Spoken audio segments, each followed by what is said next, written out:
I'm talking about human interaction. I'm talking about substantive communication.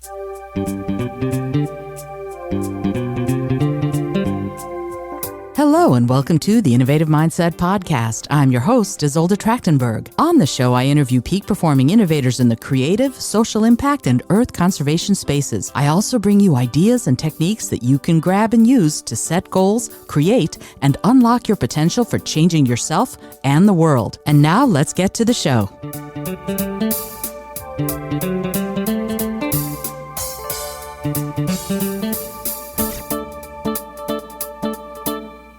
Hey there, and welcome to the Innovative Mindset Podcast. I'm your host, Isolde Trachtenberg. Thanks so much for being here. All right, cool. I'm excited to talk about this topic today because it's a silly thing, but it works so incredibly well, and it stops people in their tracks.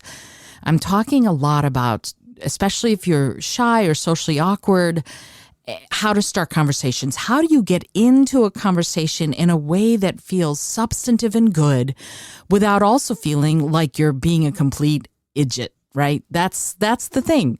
Because so often when you are shy or when you are socially awkward, you feel like, if I'm really myself, everyone's going to be like, ew, right? I feel that way too. There's not a person in this world who doesn't have some level of that. The most famous communicators, the biggest names in acting, in celebrities, they're often socially awkward, and they say it themselves. They're like, you know what? I'm really shy, and I got into acting to overcome my shyness.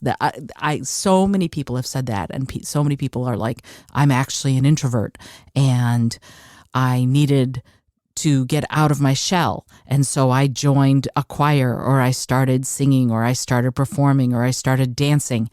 And that's what a lot of us go through, right? A lot of us feel like we are complete, awkward, incapable of doing things people. And it's just not true, right? That's the thing that we need to remember, is that there are people out there who are just like you.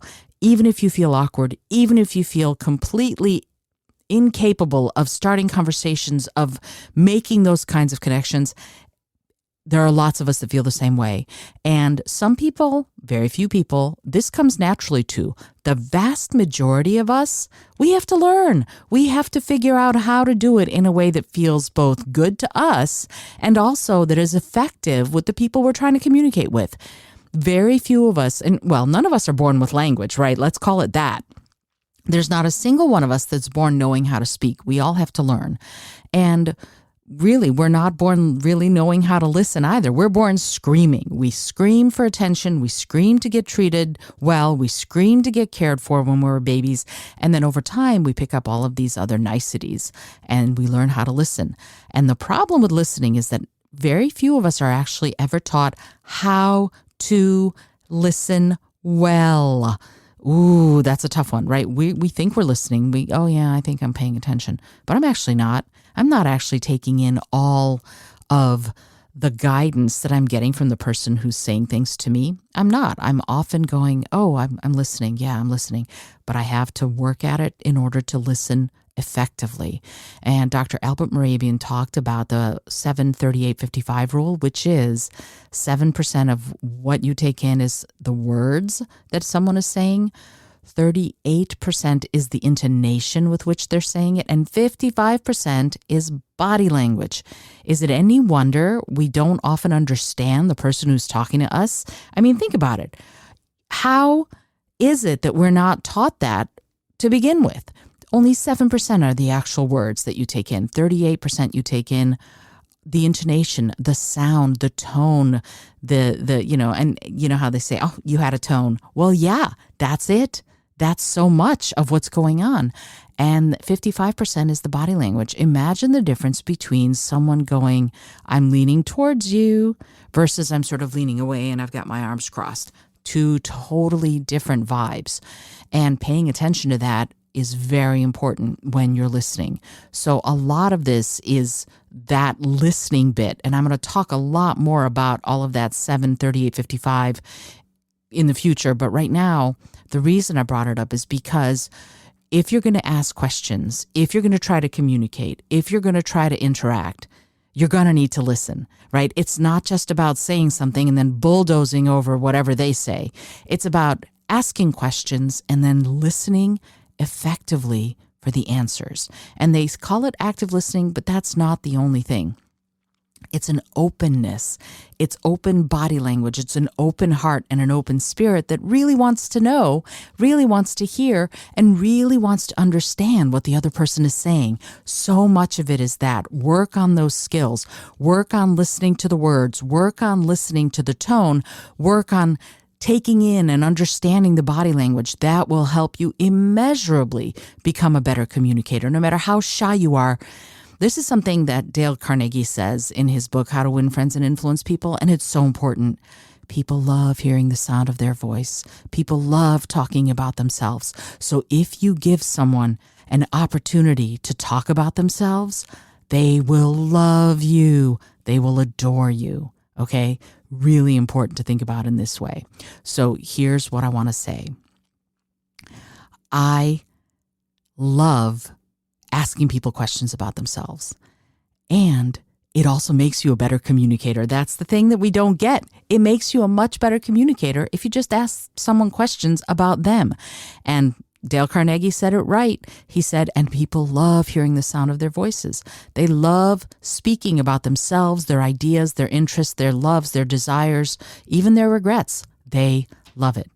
And in fact, I did this thing once where I went to a festival that I was going to be working, and I made the conscious choice. This was a little miniature study I did. I made the conscious choice that I was not going to offer up any information about myself at all. Instead, I was going to ask everyone I saw and met questions about themselves, and I was going to say nothing about myself. So everyone I met, I asked them questions about themselves, about who they were, about what they liked, about what they loved, about what they wanted, about what they did for fun. I'm going to come back to that one. And you would not believe how many people came back to me at the end of the festival and were just like, oh, I love you so much. You're such a great conversationalist. I love talking to you. And I was like, And here's the thing.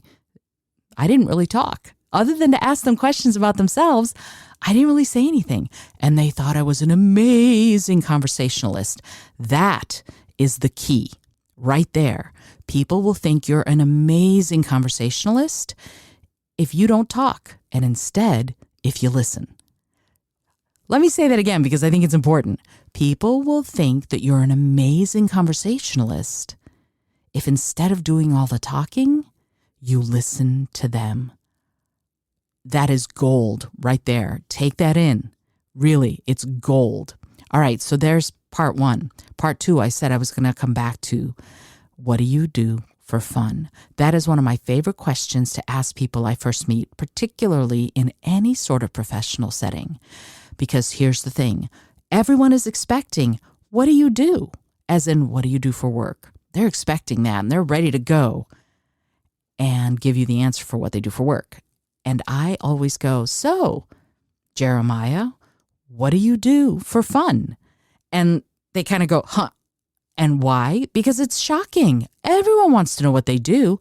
No one asks them what they do for fun. And let me tell you something, unless you're one of the lucky few who adores what you do, you like what you do for fun more than you like your job. And guess what? You want to talk more about what you do for fun than you want to talk about your job. So that's the thing that I do. I ask people not what they do for their job, for their living. I ask them what they enjoy. I ask them what they do for fun. Great way to begin conversations. And again, particularly if you're shy, if you are shy, asking someone what they do for fun helps them get open and excited about what they're passionate about. And then if you're shy, you can just ask follow-up questions and have a wonderful conversation without ever getting anxious about the fact that you're going to have to say a bunch of stuff, because that person is already off to the races. They are talking about something they love and they are thrilled to do it. So the next time that you are in any kind of new situation and you want to strike up a conversation, hi, I'm Isolde. Hi. Oh, so Mark, I'll say, what do you do for fun? and watch them just get shocked and happy at the same time. This happened to me the other day. I was at a party and I was sitting down and a bunch of people had sat down. We were all chatting, and that's exactly what happened. I met this gentleman named David, and I sat down and I said, "Hey, David, what do you do for fun?" And he went, "Huh." Literally, he went, "Huh. Wow. No one's ever asked me that." And I said, "Well, I'm asking." And he said, "Well, actually," and then he proceeded to tell me what he did for fun, what he enjoyed doing, which was traveling and coming over to see his sweetie who lives here in New York City. And it was really interesting to sort of have that moment of sizzle in the air when he was like, "Wow, this is so different." And he remembered our conversation. That's the important thing. People who you surprise and delight. And you've heard this if you study marketing at all, they talk about that a lot. But you're not trying to sell anybody anything. You're just trying to get to know people, right? That's the thing. That's the difference here. I'm not giving you sales techniques or whatever. I'm talking about human interaction. I'm talking about substantive communication. And being curious about people and asking them what they do for fun is one of the best ways to do it, because immediately they get to open up about something they love, about something they're already passionate about. Bonus points if you happen to know something about it and you can offer your own observations and ideas. At the same time, hey, this is at least something that can get you, especially if you're shy, it can get you embroiled in a lovely and delightful conversation for quite some time. And soon I'm going to talk about how to get out of conversations, because sometimes you're at the end of a conversation and you're like, well, I have to leave. I don't know how to end this. And I'm going to talk about that next. But I wanted you to get this wonderful, super easy technique to get yourself to the point where people just think you're an amazing conversationalist. Those few things that I talked about earlier, and then this gold bonus question, what do you do for fun? I love this. It works. I've never had it not work, and I've employed it hundreds of times. It's a beautiful and easy way, again, especially if you're shy, to put the focus on the other person, help them feel like they are on top of the world because they're the ones who are getting to talk, and they're the ones who are getting to talk about something they love and are passionate about, and they have a willing audience. They have a willing listener who is listening actively and authentically to what they have to say. No better communication tool than that. Alrighty, I hope you've enjoyed today's episode. My name is Isolde Trachtenberg for the Innovative Mindset Podcast. Much, much more to come about this. I'm very excited to talk more about how to do that. If you want to know more about my communication techniques, you can pick up my book, actually. I don't talk about it much on here, even though I recently did the entire audiobook on the podcast. Speak From Within is basically how to engage and inspire anyone you're talking with, whether it's an audience of 1 or 1,000. I would love to talk to you more about it. You can book a discovery call if you want and chat with me about communication techniques. Let's see if we can work together. I would love to help you break out of your shell and become the person you want to be. Until next time, this is Isolde Trachtenberg once again reminding you to be bold, be creative, and most of all, be kind.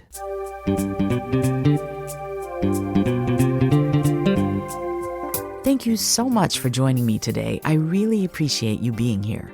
Please subscribe to the podcast if you're new, and it would mean the world to me if you told a friend about it. Today's episode was produced by Isolde Trachtenberg and is copyright 2022.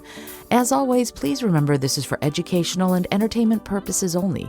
Past performance does not guarantee future results, although we can always hope. Until next time, remember to be bold, be creative, and most of all, be kind.